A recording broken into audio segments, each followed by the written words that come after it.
So why on earth the guys that have been arrested and charged and found guilty, they've been lately the five, they've been bailed, is that right? They've been bailed.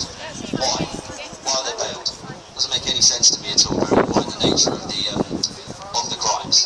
So it's not just about police corruption or state corruption or government corruption or pointing out the left and how despicable they are, but it's also about liberal policy making and liberal sentencing and diversity, inclusion and equality quotas to make sure that the political point scoring stays on track for whoever's trying to advance or fast track their own career.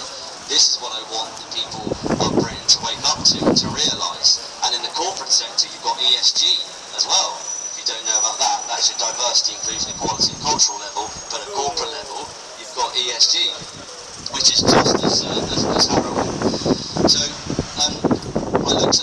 I looked at the numbers, it really helped me with that, but again I spent hours going through it all, and I thought to myself, out of all the whistleblowers that have come forward, and all the newspaper articles, and all the videos, and the documentaries, there's two main ones, the YouTube stuff, nothing was mentioned about culture really in it.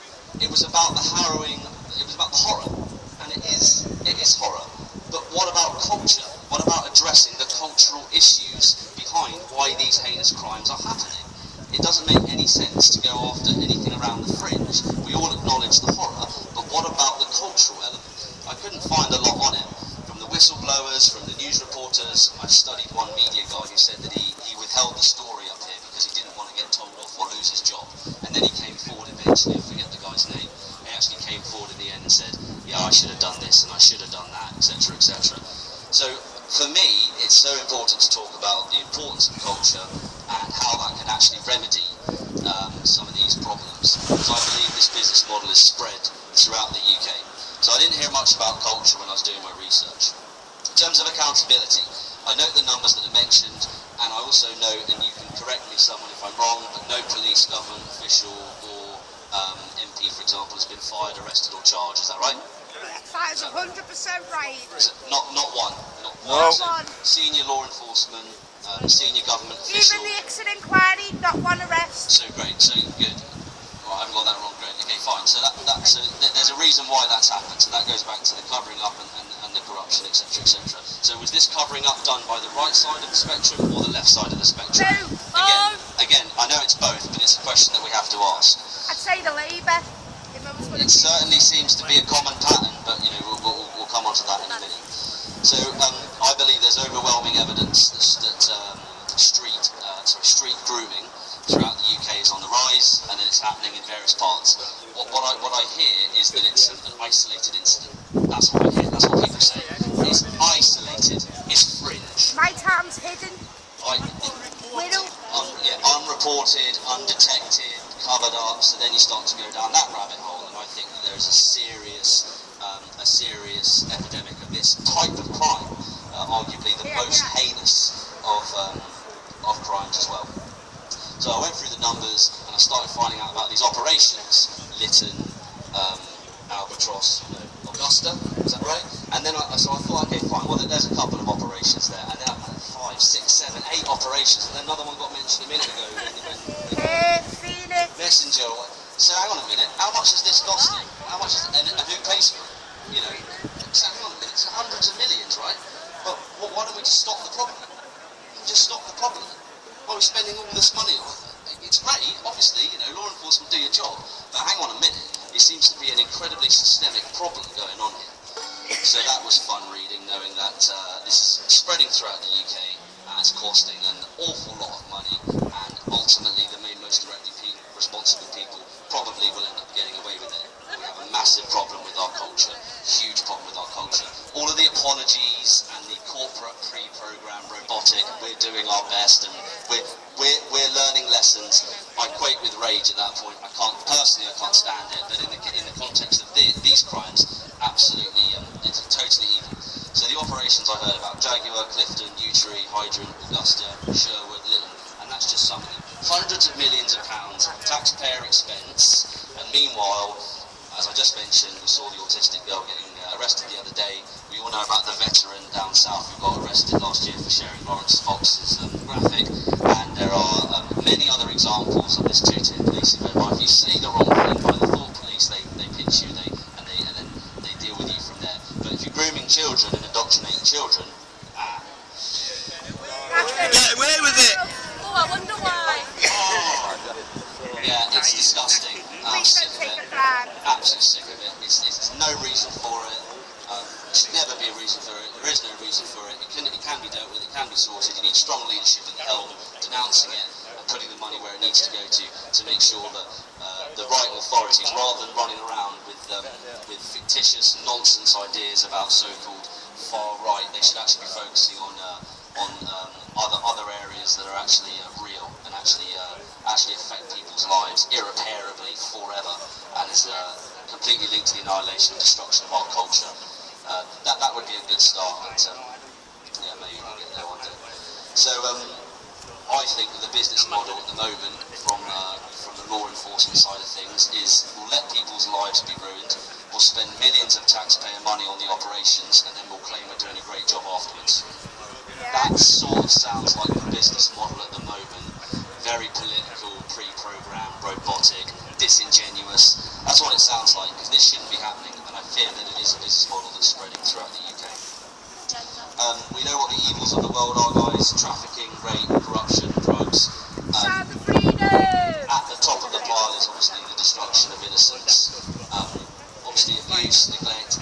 These stories that happen to minors, these actions affect these individuals for the rest of their lives irreparably, forever. It massively links to their contribution later on in life.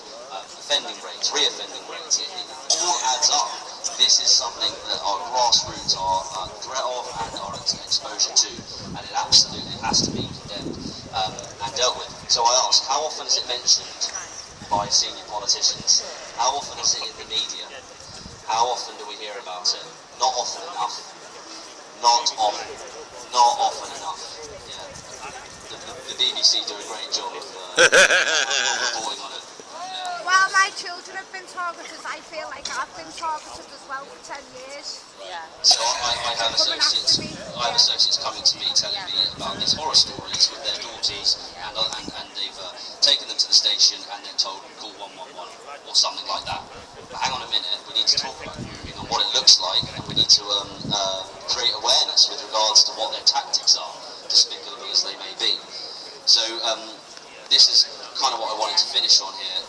Whilst some of the things that have been said are absolutely fantastic, I think it's very important that we talk about what grooming actually looks like in the context of these crimes that have been committed in places like Rochdale. Well, we know they prey on the most vulnerable within society. Sounds a bit like drag story out. Children, the innocent, right? So I'm your best friend, here's a cigarette, here's some alcohol, we're cool, you're cool. Grooming. Now at the moment, I understand that grooming is illegal, however they define it. But until something happens, until there's some sort of assault or attack, we can't do anything about it through the police. So all this money that's being spent on all these operations with regards to dealing with it and issuing justice finally, why doesn't all that money and resource get put into making the British public aware of what grooming looks like? We've all done safeguarding courses. I've just done one recently for stuff that I'm involved in, like to do, etc. But it's not mainstream. It's all below the radar. It's all insidious, yeah? So I'll give you an example, right? With one of our main campaigns at the moment, our opponents say that we're overreacting, right, and that we're bigots with our main campaign. I believe it's a slippery slope.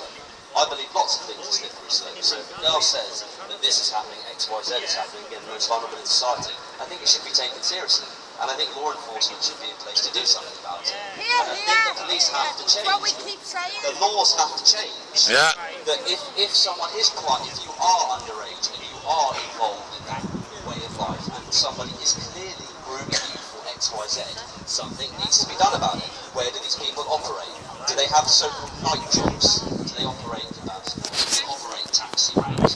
I don't know. Is it to do with nightclubs? Is it to do with bars? I don't know.